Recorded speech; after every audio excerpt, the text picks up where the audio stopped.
reason that I chose this is because eyewitness testimony has faced such a great controversy over the years over its accuracy. But despite that controversy, eyewitness testimony actually does carry a very heavy weight in jurors' opinions, and it does also heavily influence their verdict as well.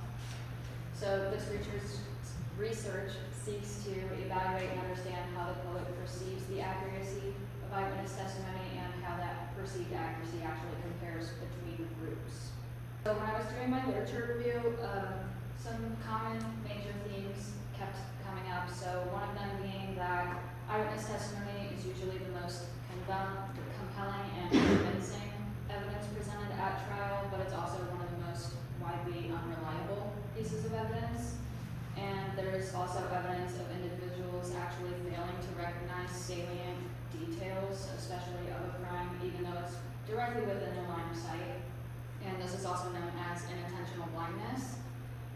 And also memory of the order of events that took place during a violent crime were altered and important details were actually forgotten, and that was research done by Elizabeth Loftus, which I'm sure Dr. Victor can appreciate. And then high levels of stress also experienced during a violent crime can impair the eyewitness's memory.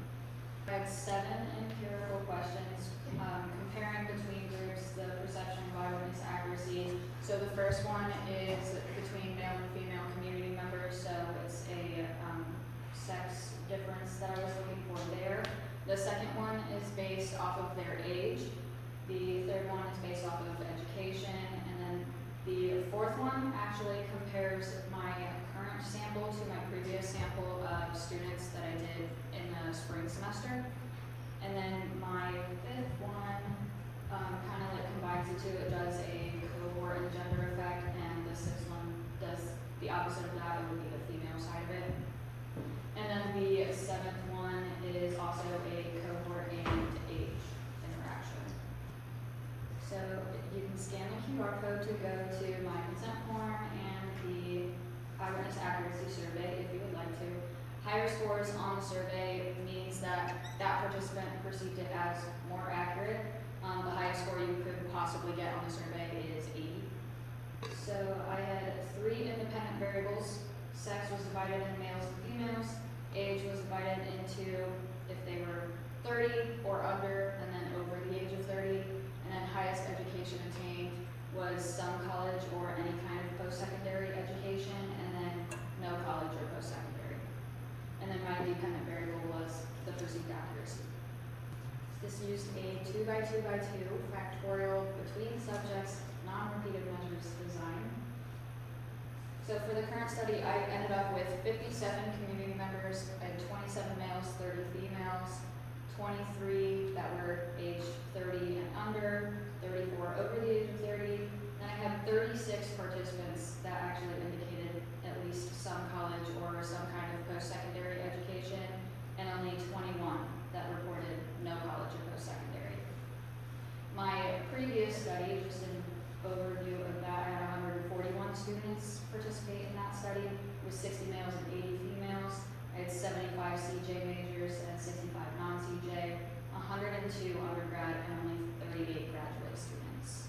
So put all together, I had a total of 198 participants in this study. So for my results, the results for the community sample, I honestly did not find very much. It was like the complete opposite from my spring semester. The student sample had significant differences anywhere and everywhere.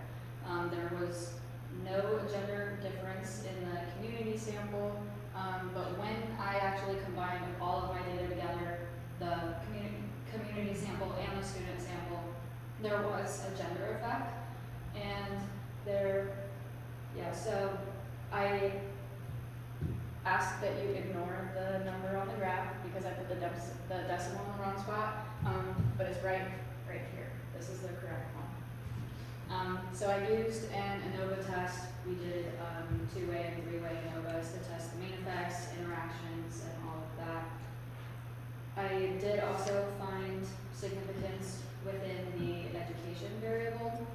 So again, I had 36 participants that indicated some higher level of education, and as you can tell by the graph, the no college actually perceived eyewitness testimony as much more accurate than the some college category did.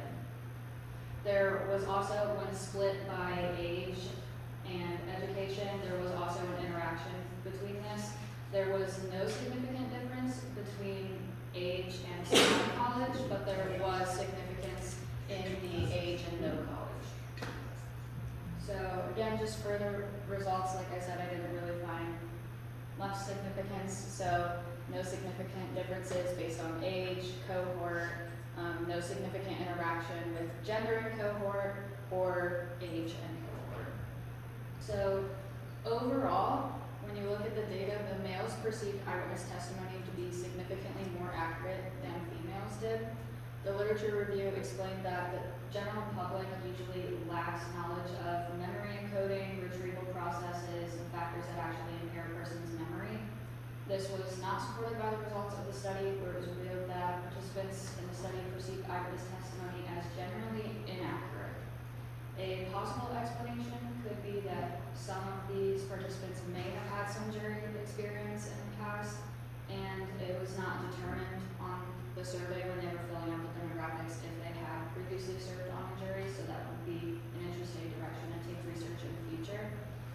Participants indicated no college or post-secondary education perceived eyewitness testimony to be significantly more accurate than those who reported no further education. Further analysis revealed a significant interaction, like I said, based on age and education. Community members under the age of 30 with no college or post-secondary education perceived eyewitness testimony to be significantly more accurate than did any of the other age and education groups. And again, maybe because that particular group may be less likely to have previously been selected to serve on jury. So my limitations, I also had unequal sample sizes. Like I said, I had 141 students compared to only 59 community members.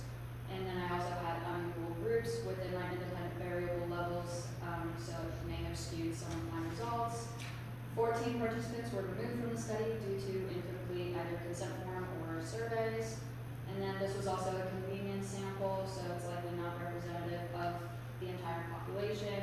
My student sample came from some completely random, completely unknown, small Midwestern university. And then my community sample came from a separate, unknown, unnamed city, small Midwestern city. So future research should use larger sample sizes. They should evaluate other groups to get a bigger picture